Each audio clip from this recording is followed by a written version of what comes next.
Bismillahirrahmanirrahim. Assalamualaikum warahmatullahi wabarakatuh. Selamat datang kembali di Fakta Sejarah. Sebelum kita masuk ke bagian berikutnya, mari kita berdoa dulu. A'udzu bikalimatillahi tammati min syarri ma khalaq. Bismillahirrahmanirrahim. Wa huwas samiul alim. Allahumma shalli ala sayyidina Muhammad sallallahu alaihi wasallam. Ini dia bagian berikutnya. Karya dari Osi Oktariska.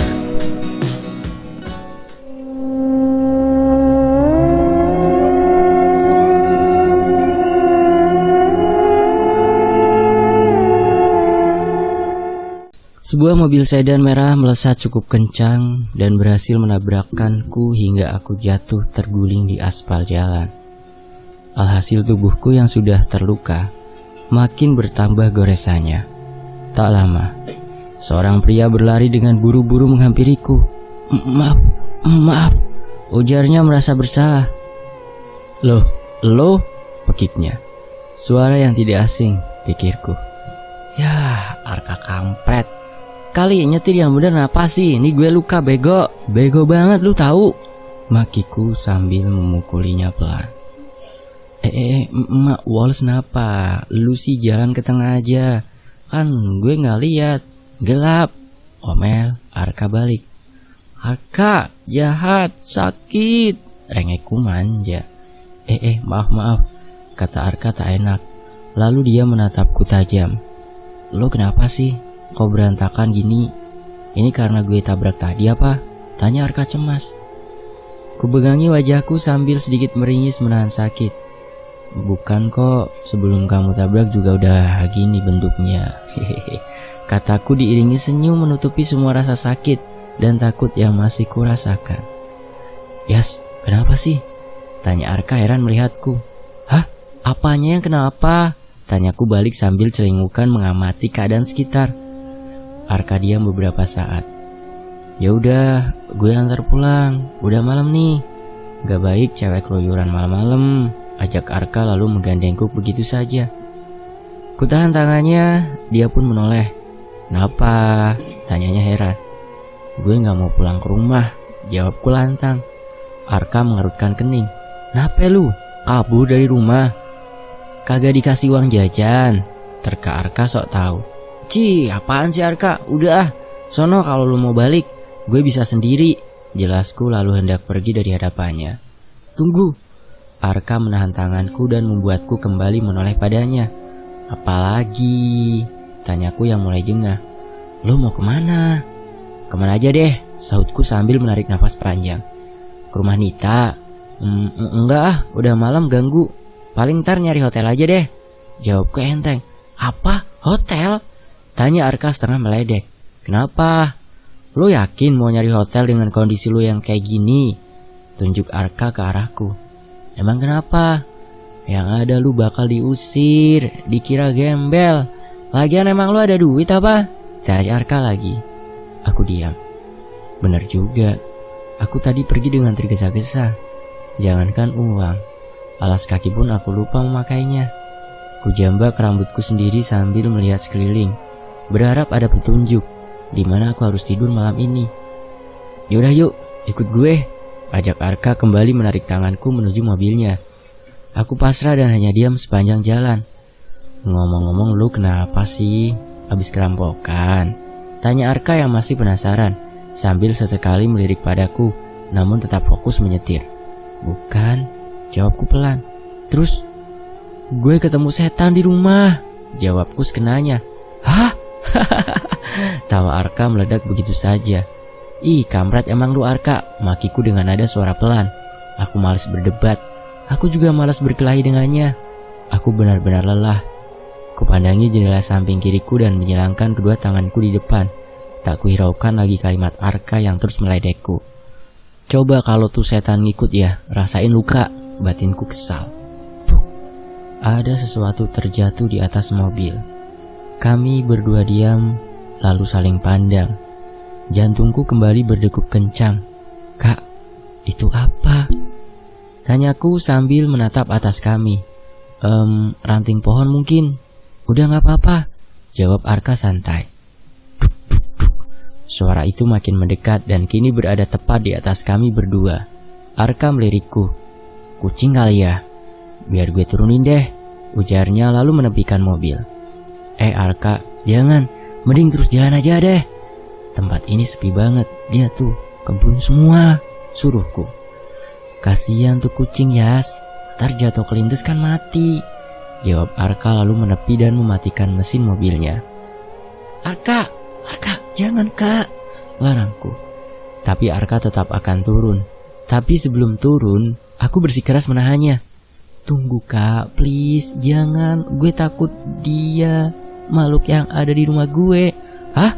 Setan yang lu bilang tadi? Jadi dia ngikutin lu sampai sini gitu?" Aku mengangguk cepat. Arka kembali tertawa lebar. Kemudian tap tap tap. Sesuatu, lebih tepatnya seseorang, perlahan turun dari atap mobil. Dari arah kaca depan, benda hitam turun makin lama makin banyak. Sebuah rambut panjang yang perlahan menutupi hampir seluruh bagian kaca depan mobil. Arka dan aku melotot. "Arka, jalan Kak," suruhku dengan berbisik. Perlahan Arka meraih kunci mobil yang masih menempel. Kini, rambut panjang itu mulai menunjukkan wajahnya. Kepalanya mulai terlihat. Wajahnya putih pucat, dengan bola mata berwarna merah menyala. Bibirnya robek hingga sampai telinga, sehingga barisan gigi-gigi taringnya nampak jelas. Kulitnya melepuh dan mengeluarkan cairan di mana-mana. "Arka!" panggilku sambil kucengkram lengannya. Arka diam dan masih terus menatap mata merah menyala itu. "Arka!" panggilku lagi dan belum ada reaksi apapun darinya. "Arka!" teriakku yang sudah tidak tahan lagi. Arka menoleh dengan gugup, seperti orang bingung. "Jalan!" kataku lagi. Dan dengan cepat Arka menyalakan mesin mobil lalu melajukan mobil dengan cepat. Bunyi digitan ban mobil terdengar cukup keras. Mobil melaju kencang. Bahkan aku sampai menutup mataku karena takut. Arka terus menjalankan mobil dengan kecepatan tinggi, berbelok ke kanan dan ke kiri, kadang menukik tajam karena makhluk ini masih menempel di atas mobilnya. Hingga saat sampai belokan yang cukup curam, Arka lupa mengerem dan kami masuk ke sebuah danau yang di ujung jalan ini. Mobil makin lama makin tenggelam. Arka berusaha membuka pintu sampingnya, sementara aku terus memukul-mukul kaca mobil. Aku takut tenggelam karena aku tidak bisa berenang. Prak prak prak prak. "Tolong!" teriakku kencang. Perlahan air mulai masuk dan entah kenapa pintu tidak bisa terbuka. Hingga tak terasa air sudah mencapai dada. Aku makin ketakutan, panik dan terus berteriak. Arka mendang pintu tanpa kenal lelah dan brak! Pintu berhasil kebuka. Air pun makin naik. Entah sudah berapa banyak air danau yang kuminum. Semua terasa blur. Pandanganku makin tertutup air. Namun kulihat Arka sudah ada di depanku. Di sisi lain, aku terbangun karena berisiknya lemari pakaianku. Duk duk duk duk duk duk. Aku diam, lalu terus menatap ke arah lemari itu. Seperti ada sesuatu di dalam sana yang mencoba untuk keluar. Perlahan aku turun ranjang. Dengan langkah pelan dan hati-hati, aku mendekati lemari pakaianku yang besar itu. Oh bukan, ruang pakaianku mungkin lebih tepat ku sebut begitu.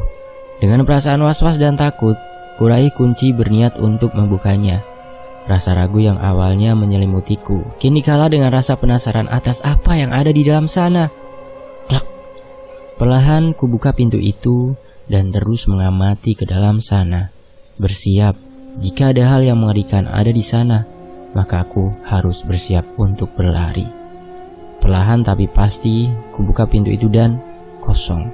Aku termenung dan berpikir keras. Dari mana datangnya suara ketukan tadi? Bukankah dari dalam sini?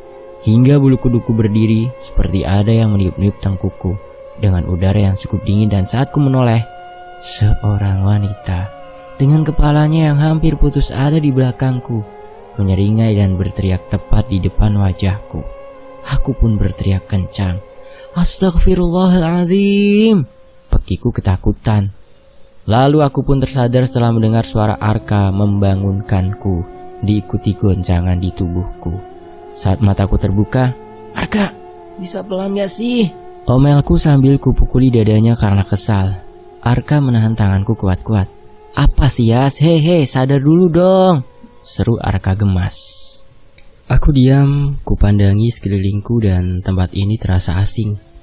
Sebuah ruangan, yang lebih tepatnya sebuah kamar, dengan ranjang besar, lengkap dengan lemari pakaian, meja belajar, dan rak buku bacaan tertata rapi di sini. Kamar yang didominasi warna abu-abu dengan beberapa figura tembok ini membuatku sadar. Ini kamar Arka. Di mana nih? Tanyaku panik. Di rumah gue.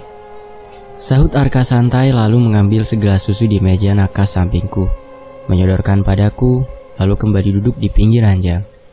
Rambutnya masih agak basah karena handuk kecil masih menggantung di lehernya. Apa kejadian tadi nyata? Danau? Hantu? Gue udah nelpon Joy, katanya untuk sementara lo tidur di sini aja dulu. Soalnya handphone Nita nggak aktif, ujar Arka. Ku kerutkan kening dan menatap Arka heran. Keadaan rumah lo lagi nggak aman, itu kata Joy. Tuh setan, bisa jadi masih di rumah lo. Udah, bawel deh, tidur sono.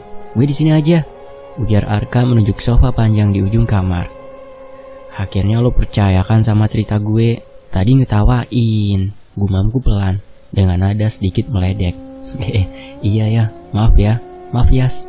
Gue pikir tadi lo cuma ngada-ngada aja, kata Arka sambil mengacak-acak rambutku yang sudah berantakan. Aku menelan ludah mendapat perlakuan dari Arka barusan. Apa-apaan nih Arka? Lo gak apa-apa kan?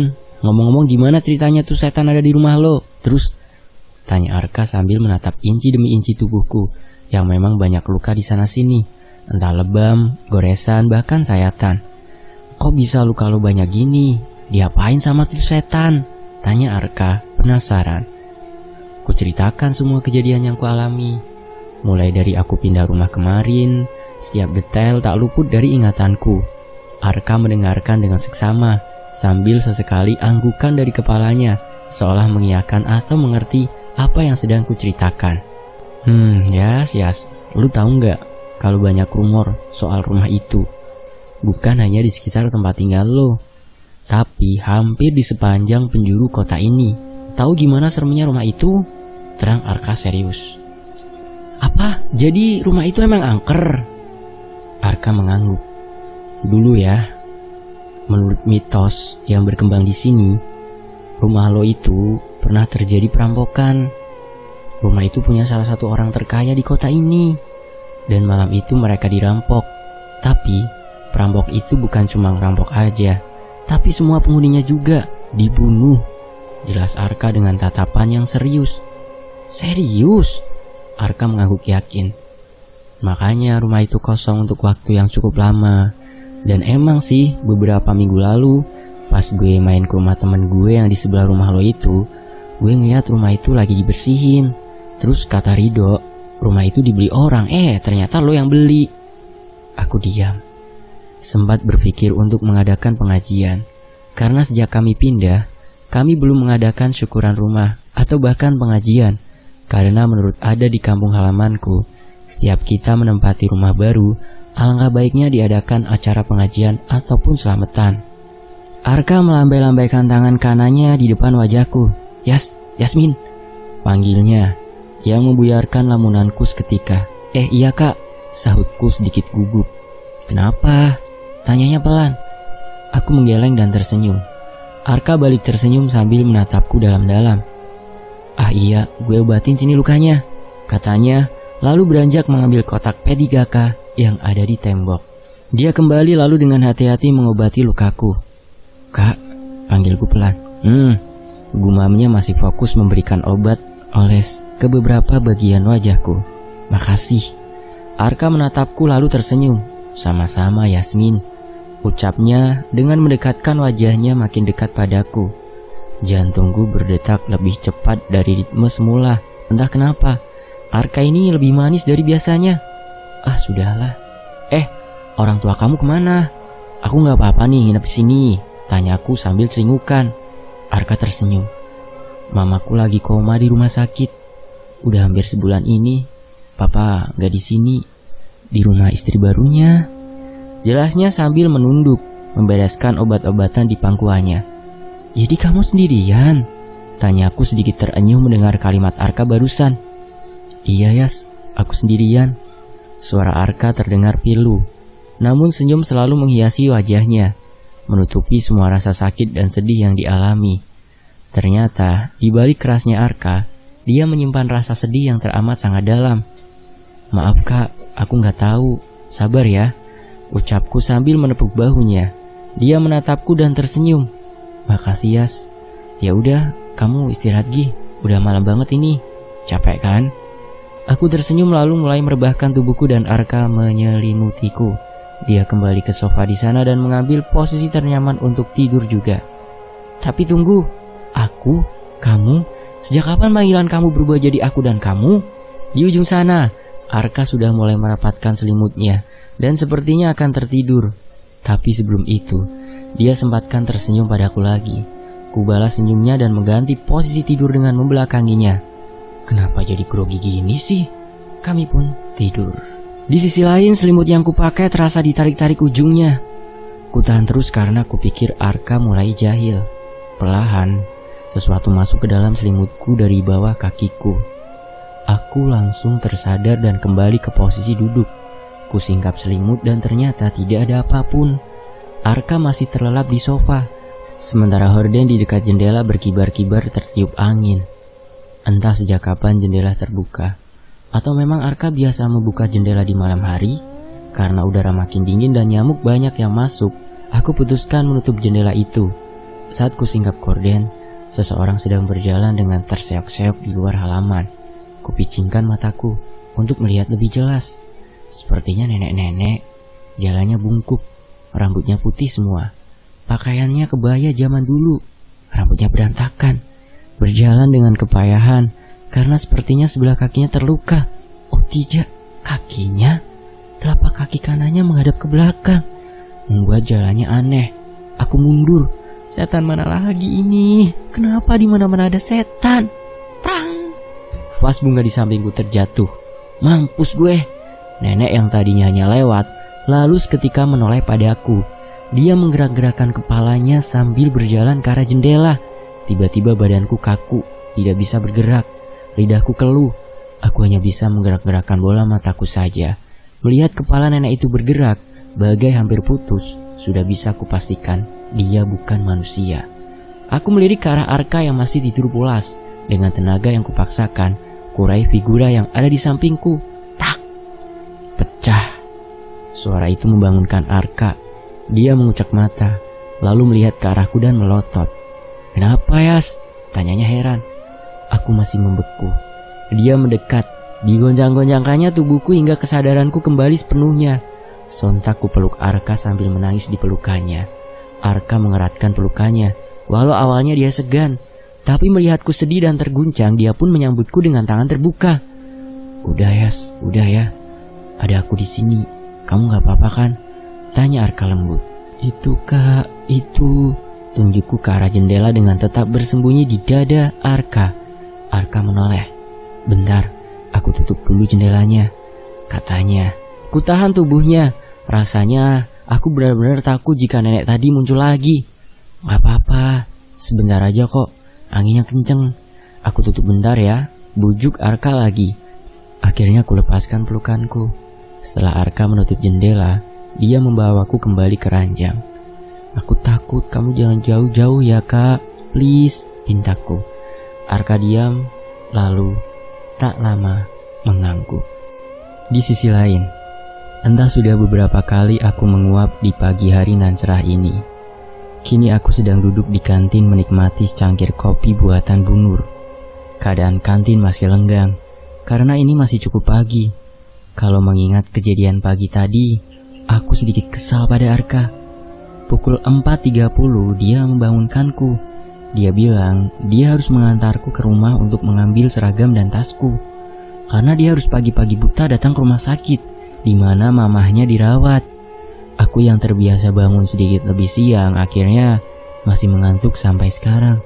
Belum lagi teror mereka tadi malam yang tak kunjung selesai. Membuat pagiku terasa suntuk sekali.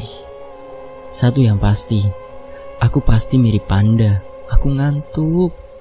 Hei, panggil suara cempreng milik seseorang yang sangat familiar di telingaku. Buju buset, teriakku kaget. Hahaha, jangan ngelamun makanya. Ejek Nita yang tiba-tiba datang bersama Joy. Joy hanya menaikkan sebelah bibirnya lalu mengambil kursi di depanku. Sialan lu, ngagetin aja. Gue masih ngantuk tahu, omelku kesal. Nita menarik kursi di sampingku dan terus memperhatikan wajahku. Lu habis berantem sama siapa, Mak? Tanyanya heran, karena lihat beberapa luka di wajahku. Setan, gumamku iri. Nita spontan menoleh dengan tatapan tajam kepadaku. Serius? Aku mengangguk malas-malasan. Joe menceritakan kejadian itu pada Nita, karena dia pun tahu kejadiannya seperti apa, karena Arka sebelumnya sudah memberitahu Joe. Dan tentunya dengan sedikit cerita dariku juga. Biarlah Joe yang menjelaskan, karena aku benar-benar malas membahas hal itu. Semua begitu mengerikan. Ya ampun Beb, kenapa nggak ke rumah aja? Tanya Nita padaku. Males, lu kagak ada, kan lagi pergi sama si Irfan. Iya ya, ucap Nita soal hampir lupa dengan kesibukannya bersama Irfan. Mereka memang membentuk mini band bersama-sama, dengan Irfan dan Nita yang jadi vokalisnya. Jadi mereka sering manggung di sana-sini. Wajar jika Nita sering tidak ada di rumah. Iya apaan? Gerutuku kesal sambil mengerucutkan bibir. Nita segera memelukku erat. Tak lama Arka datang dengan tergesa-gesa. Nafasnya tak beraturan. Diteguknya kopi milikku hingga habis. Bahkan ampas kopi pun hampir ditelannya. Ya ampun Arka, kok dihabisin sih? Itu kan kopi punya aku, omelku dengan menampilkan wajah kesel. Maaf Yas, habisnya aku haus banget. Dari subuh belum makan sama minum apa-apa, bela Arka. Ya kamu sih, tadi aku suruh sarapan malah gak mau, gerutuku. Habisnya aku buru-buru banget tadi Yas, jelas Arka lembut. Joe dan Nita saling pandang. Nita menaikkan alisnya naik turun dengan cepat sambil menatap Joe, seolah mereka sedang ngobrol dengan bahasa isyarat. Joe menanggapi dengan mengerdikan kedua bahunya. Dan terakhir mereka berdua melihat aku dan Arka bergantian. Tunggu. Aku? Kamu? Tanya Nita dengan nada meledek. Apa? Tanyaku pura-pura tidak paham. Tambah Joe. Apaan sih? Sambung Arka. Kok apaan? Ya kalian lah kenapa? Tanya Nita penuh teka-teki. Kita? Tanyaku dan Arka bersamaan sambil saling pandang satu sama lain. Emang kenapa? Sambung kami kompak. Iya, kalian, aku, tunjuk Nita padaku. Kamu, lanjut Nita menunjuk Arka. Kami berdua, bagai orang bodoh atau pura-pura bodoh, menangkap maksud Nita dan Joe. Walaupun Joe hanya diam, tapi sangat terlihat wajahnya sedang tersenyum meledekku dan Arka. Mama kamu gimana? Tanyaku mencoba mengalihkan pembicaraan. Mama drop semalam, sekarang lagi di ICU, kata Arka murung. Drop kenapa? Bukannya kemarin baik-baik aja, malah ada perkembangan bagus kan? Tanya Joe heran. Iya Joe, setelah pindah ke ruangan Kamboja, 3 hari setelahnya malah drop. Ya udah, nanti kita jenguk yuk, ajakku ke Nita dan Joe. Mereka berdua diam. Nita dan Joe hanya dengan melihat reaksi Nita yang menyipitkan matanya dengan sedikit senyum. Bisa kutangkap sebuah ledekannya, seolah berkata, cie makin akrab nih. Begitulah kurang lebihnya. Kampret gak sih dia? Singkat cerita, sore harinya Nita sudah ada di depan rumahku menaiki mobilnya bersama Joe juga. Hai, sapaku ke mereka berdua di balik kaca samping Nita. Yuk, udah kan? Berangkat sekarang. Ntar kesorean lagi. Arka udah di sana, kata Nita. Aku segera membuka pintu belakang mobil dan kami pun segera meluncur ke rumah sakit di mana Mama Arka dirawat. Dari obrolan sore ini, aku baru tahu kalau bapak kepala sekolah adalah papahnya Arka. Orang tua Arka sudah bercerai setahun lalu. Mama Arka sakit-sakitan dan sudah sebulan ini Mama Arka koma. Dokter tidak tahu apa penyebabnya. Papanya Arka menikah lagi sejak 2 bulan lalu. Itulah yang membuat Arka menjadi bebal di sekolah, suka berkelahi, sering bolos sekolah, dan suka seenaknya. Dia gak peduli papanya yang menjabat sebagai kepala sekolah. Seolah itu sebagai aksi protesnya terhadap apa yang sudah dialami karena kedua orang tuanya bercerai dan papanya yang sudah menikah lagi. Kami sampai di rumah sakit bertepatan dengan suara azan maghrib berkumandang. Saat sampai bagian informasi, kami segera menuju ruang rawat Bu Shanti, mamanya Arka. Saat melewati musola, Jo izin akan sholat maghrib dulu. Aku dan Nita menunggu di luar karena kami sedang berhalangan. Beberapa orang mulai masuk ke musola dan memenuhi shaf, dan tak lama sholat maghrib berjamaah pun segera dilaksanakan. Kulihat di tempatku duduk, Jo ada di shaf paling depan. Nita sibuk menelpon dengan Irfan dengan sedikit menjauh dariku. Nada bicara Nita yang kadang sedikit meninggi membuatku berpikir kalau mereka ada masalah. Jadi lebih baik ku biarkan saja. Rumah sakit ini cukup ramai oleh pengunjung yang berlalu lalang. Kursi yang kududuki hanya ada beberapa orang ibu-ibu yang sedang beristirahat sambil mengobrol dengan sesama pengunjung. Karena mungkin bosan berada di dalam ruang inap di mana sanak saudaranya mereka dirawat. Kualihkan pandanganku menatap layar ponsel milikku. Arka, di mana? Kita udah sampai. Lagi nunggu Jo sholat dulu. Begitulah pesan singkat yang baru saja ku ketik untuk Arka. Sambil membuka beberapa sosmed milikku, aku sesekali terkekeh kecil melihat postingan teman-temanku yang lucu dan aneh. Hingga suara berisik dari anak kecil di sekitarku membuatku terganggu. Anak siapa sih? Main lari-larian di rumah sakit, gak ada yang negur lagi. Tapi tidak ada satupun anak kecil yang sedang bermain seperti yang kupikirkan tadi. Bahkan keadaan lebih sunyi dari sebelumnya. Hanya ada Nita di ujung koridor yang masih sambil memegang benda pipih di telinganya. Dan ibu-ibu di sekitarku pun hanya tinggal 3 orang. Ponselku bergetar, dan ternyata Arka membalas pesanku. Oke Yas, langsung kesini aja ya. Jo udah tahu kok tempatnya. Aku gak bisa nyusul. Oke, benar ya. Kembali suara berisik anak-anak kecil terdengar. Kira-kira ada 2 anak yang sedang berlarian di sekelilingku. Dengan gerakan cepat, aku menoleh dan lagi-lagi kudapati suasana hening. Kali ini perasaanku mulai tidak enak. Bulu kuduku merinding. Entah mendapat instruksi dari mana. Aku pejamkan mataku. Anehnya, saat mataku terpejam, suara anak-anak itu kembali terdengar. Bahkan aku seperti bisa melihat keadaan di sekitarku hanya dengan memejamkan mata. Bagaimana kedua anak itu bermain saling kejar-kejaran dengan boneka di pelukan mereka. Tunggu, anak itu? Tidak mungkin. Kubuka mataku dan menatap sekitarku dengan rasa takut. Dan lagi-lagi, anak-anak itu tidak ada di sekitarku. Kembali kupejamkan mata dan kembali suara itu terdengar. Dan saat ku buka mata, mereka hilang. Yas, suara Jo tiba-tiba terdengar tepat di samping telingaku. Jo, ucapku kaget. Napa? Tanya Jo sambil memperhatikanku dengan teliti. Itu anak, itu tadi, ucapku dengan tergagap. Yasmin, kenapa sih? Timbal Nita yang terlihat khawatir melihatku. Enggak apa-apa kok, emang aku kenapa? Tanyaku mencoba bersikap biasa aja. Walau pikiran dan hatiku kalut. Lu dari tadi diem aja lo beb, kayak orang kesambet. Hampir 15 menit kita panggilin lu. Tutur Nita serius. Kamu lihat apa Yas? Tanya Jo. Gak apa-apa kok, yuk.